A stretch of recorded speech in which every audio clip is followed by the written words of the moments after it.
एक मासूम बच्ची 8 साल की जो खेलने बाहर जाती है और फिर कभी वापस नहीं आती। लेकिन असली कहानी तब शुरू होती है जब 40 साल बाद उसी जगह से एक राज निकलता है जो पूरे गांव को आज भी डरा रहा है। ये कोई फिल्म नहीं है, ये एक रियल इंडियन क्राइम केस है जो इतना अनबिलीवेबल है कि आप भी सोच में पड़ जाओगे। तो चलिए जानते हैं उस दिन क्या हुआ और आज तक क्यों कोई उस जगह नहीं जाता। साल था 1983। जगह बिहार का एक छोटा गांव सुल्तानपुर। एक नॉर्मल गर्मी की दोपहर में 8 साल की सोनू खेलने निकली थी। वो अक्सर गांव के किनारे वाले जंगल में मिट्टी से घर बनाती थी, लेकिन उस दिन वो वापस नहीं आई। गांव वालों ने ढूंढना शुरू किया, पुलिस भी आई, लेकिन कोई ट्रेस नहीं मिला, कोई स्क्रीम नहीं सुनी गई। वो जैसे हवा में गायब हो गई थी। कुछ लोगों ने शक जताया, क्या ये किसी जानवर का काम हो सकता है? लेकिन जंगलों में उस टाइम तक ऐसा कोई जानवर नहीं था। पुलिस ने गांव के ही एक आदमी पर शक किया, हरनाम, जो थोड़ा मेंटली डिस्टर्ब्ड माना जाता था, लेकिन कोई सबूत नहीं मिला। केस धीरे धीरे ठंडा पड़ गया।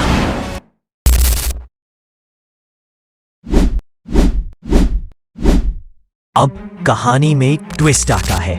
2023 में उसी गांव में एक रोड कंस्ट्रक्शन चल रहा था। जब जेसीबी ने जमीन खोदी तो मजदूरों को कुछ अजीब मिला। एक पुराना छोटा टिफिन बॉक्स और उसके पास बच्चों की हड्डियां और कपड़े के टुकड़े।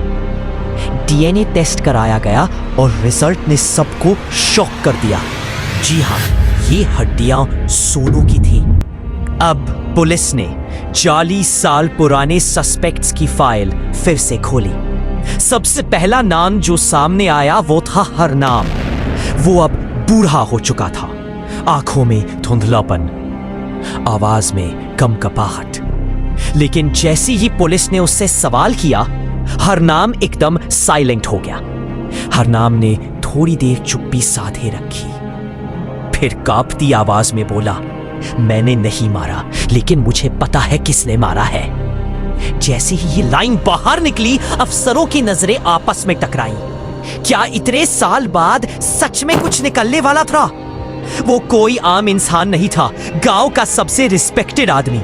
एक स्कूल चलाता था, बच्चों को संस्कार सिखाता था, और वही आज सबसे बड़ा सस्पेक्ट बन गया था। उसका नाम था शिवदीन मास्टर।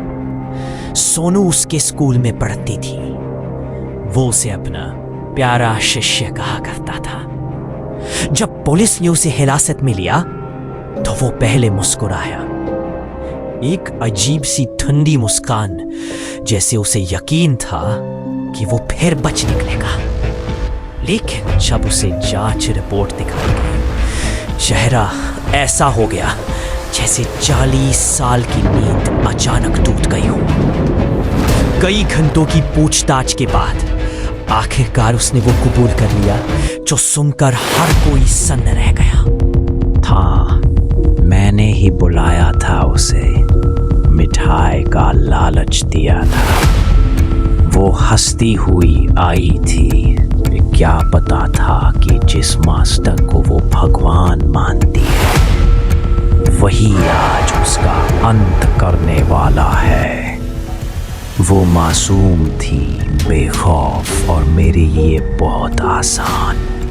कोई शोर नहीं, कोई संघर्ष नहीं, बस एक पल में उसकी हंसी हमेशा के लिए बंद हो गई। फिर मैंने उसे उसी जंगल में दफना दिया जहां वो खेला करते थी। उसने कॉन्फेस किया कि उसने सोनू को अपने घर बुलाया था, मिठाई देने के बहाने। वहां उसके साथ बुरा किया और फिर उसे मारकर उसी जंगल में दफना दिया। 40 साल तक वो एक आदर्श शिक्षक की तरह जीता रहा, गांव के बच्चे उसे गुरुजी कहकर सर झुकाते रहे और उस झुके हुए सिरों के बीच उसका असली चेहरा छुपा रहा। आज सोनू की हड्डियों को पूरे सम्मान के साथ दफनाया गया है। गांव वाले हर साल उस जगह पर दिया जलाते हैं, पर उस दिए की लौ में सिर्फ रोशनी नहीं, एक चुप चीख भी जलती है। पर सोचिए, 40 साल तक वो इंसान खुलेआम कैसे घूमता रहा? क्या हमारी आंखें इतना भरोसा करने लगी है कि हम सच को पहचान ही नहीं पाते? ये कहानी सिर्फ एक बच्ची की नहीं है, ये एक आईना है जो हमें दिखाता है कि सच चाहे जितना भी दबा लिया जाए, एक दिन वो मिट्टी चीर कर बाहर आ ही जाता है। और जब आता है तो न जोर से चिल्लाता है, न बदला मांगता है, बस खामोशी से सबकी नींदें तोड़ देता है। अगर एक मासूम की चीख ने आपके दिल को छू लिया तो इस चैनल को जरूर सब्सक्राइब कीजिए, क्योंकि ऐसी ही सच्ची सस्पेंस से भरी कहानियां हम लाते हैं, जहां हर राज खुद मिट्टी से बाहर निकलता है। वीडियो को लाइक कीजिए और बेल आइकन दबाइए, ताकि अगली बार जब अंधेरे में कोई सच्चाई छुपी हो तो आप सबसे पहले उसे देख सकें।